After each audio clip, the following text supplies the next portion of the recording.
కర్ణాటకలో హంపి పేరు వింటే గుర్తుకొచ్చేది విరూపాక్ష దేవాలయం. తుంగభద్ర నది ఒడ్డున ఉన్న ఈ ఆలయం విజయనగర సామ్రాజ్యానికి ముందే ఒక చెదిరిపోని చరిత్రను కలిగి ఉంది. క్రీస్తు పూర్వం 7వ శతాబ్దంలో చాళుక్య రాజవంశం వారు ప్రార్థన చేసుకోవడానికి ఒక చిన్న ప్రదేశంలో ప్రారంభించిన ఈ దేవాలయం విజయనగర సామ్రాజ్యం ద్వారా ఒక భారీ మందిరంగా తయారైంది. ఈ ఆలయం మతపరంగా, చారిత్రకంగా ఎంతో ప్రాముఖ్యత కలిగి ఉంది. ఈ భారీ ఆలయ సముదాయాన్ని విజయనగర సామ్రాజ్యానికి చెందిన 2వ దేవరాయ రాజుల వారి ఆధ్వర్యంలో లక్కన దండేశుడు నిర్మించాడు. ఈ ఆలయం విజయనగర నిర్మాణ వైభవాన్ని మనకు చూపిస్తుంది.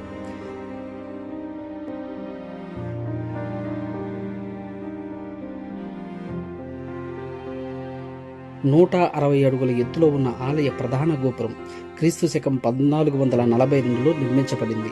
చూడడానికి ఎంతో అందమైన దృశ్యం ఇది. ఇక్కడ ఉన్న అనేక దేవాలయాలను బహమనీ సుల్తాన్స్ నాశనం చేసేటప్పటికీ ఈ విరూపాక్ష దేవాలయం మాత్రం విజయనగర రాజుల రాజసాన్ని రసరమ్యంగా ఇప్పటికీ మనకు చూపిస్తూనే ఉంది. అందుకే ఈ ప్రదేశం యునెస్కో వరల్డ్ హెరిటేజ్ సైట్గా గుర్తింపు పొందింది.